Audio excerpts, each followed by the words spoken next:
जय माँ भुवनेश्वरी। मैं आचार्य पंडित संतोष भार्गव।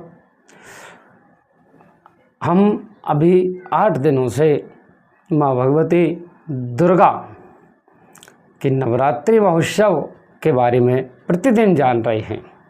तो मित्रों, 6 अप्रैल रविवार को माँ दुर्गा भगवती के नवे रूप यानी नवी शक्ति के रूप में माँ सिद्धिदात्री के पूजन का बड़ा ही महत्व है। या देवी सर्वभूतेषु माँ सिद्धिदात्री रूपेण संस्थिता नमस्तस्यै नमस्तस्यै नमस्तस्यै नमो नमः। देखिए, ये दिन बड़ा ही विशेष महत्व रखता है। इस दिन रामनवमी भी है, तो भगवान राम का जन्म उत्सव बड़े ही धूमधाम से पूरे देश में विदेशों में मनाया जाएगा। माँ भगवती की पूजन आराधना का अंतिम दिवस 9वां दिन यानी कि माँ सिद्धिदात्री। यथा नाम तथा गुण, जैसा माँ का नाम है सिद्धिदात्री, वैसे ही ये अपने भक्तों पर प्रसन्न होकर के उन्हें अनेक प्रकार की सिद्धियां प्रदान करती हैं। माँ सिद्धिदात्री का स्वरूप कैसा है, सबसे पहले हम इस पे बात करते हैं। माँ सिद्धिदात्री सिंह पर सवार और सिंह पर कैसे, कमल के आसन पर विराजमान है। माँ भगवती ने लाल वस्त्र यानी कि साड़ी पहन रखी है और माँ भगवती की 4 भुजाएं और 4 भुजाओं में क्रमशः सुदर्शन चक्र, शंख, गदा और माँ भगवती अपने अस्त्रों के साथ मंद मंद मुस्कान के साथ जो है सिर पर मुकुट धारण किए हुए सिंह पर सवारी कर रही हैं।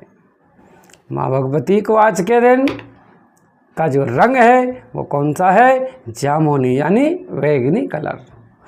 इस दिन माँ की पूजा में गुड़हल के फूल या फिर लाल कनेर के फूलों से भगवती की पूजा की जाती है।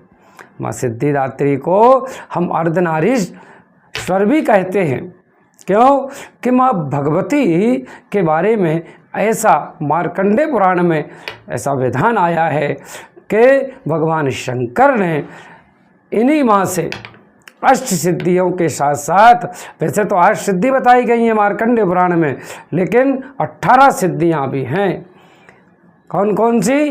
अनिमा, महिमा, लघिमा, इस प्रकार से भगवान शंकर ने सिद्धियाँ प्राप्त की माँ भगवती को प्रसन्न करके। तो माँ भगवती के नाम के साथ साथ भगवान शंकर का भी एक नाम पड़ गया, अर्धनारीश्वर, जिसमें आधा स्वरूप स्त्री और आधा स्वरूप जो है भगवान शिव का, मानव का है। तो अर्धनारीश्वर हो गया रूप। तो माँ भगवती की पूजा करने से, सिद्धिदात्री की पूजा करने से भक्तों पर माँ प्रसन्न होकर के उन्हें समस्त प्रकार की सिद्धियाँ और संसार के समस्त भोगों को जो है प्राप्त करने की शक्ति प्रदान करती हैं। माँ को प्रसन्न करके भक्त अपनी समस्त मनोकामनाएं पूर्ण कर सकता है। और इस दिन 9 कन्याओं को भोजन कराने का भी विशेष महत्व है। उन कन्याओं को क्या भोजन कराया जाए और कैसे पूजा की जाए, इस पर भी हम विचार कर सकते हैं। सबसे पहले तो हम बात करेंगे कि 9 कन्याएं यानी कि कन्याओं की उम्र ज़्यादा से ज़्यादा 9 वर्ष के अंदर की होना चाहिए। उन कन्याओं को अपने घर पर आमंत्रित करके बुलाएं, उनके सबसे पहले पैर धुलाएं और पैर धुलाने के बाद भगवती के 9 स्वरूपों को उनमें देखें और वो पैर धुला हुआ जो जल है वो स्वयं भी पान करें और अपने परिवार के सभी सदस्यों को उस जल को पीने के लिए दें और बाकी बचा हुआ जल पूरे घर में अपने व्यापार स्थल में थोड़ा थोड़ा छिड़क दें। आपका घर माँ भगवती की 9 ही शक्तियाँ आपके यहाँ करके 9 शक्ति के रूप में आपकी रक्षा और सुरक्षा करेंगी। इसके बाद उन्हें लाल आसन पर बिठा करके और फिर उनको उनका प्रिय भोग, आज की माँ का भोग क्या है नवमी के दिन का?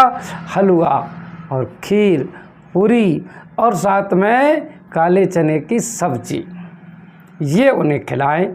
पूजन करें, मस्तक पर तिलक लगाएं या फिर चरणों में तिलक लगाएं और उनको कुछ दक्षिणा दे करके आशीर्वाद प्राप्त करें तो निश्चित रूप से माँ की कृपा आप पर होगी और आपके समस्त कार्य सिद्ध हो जाएंगे।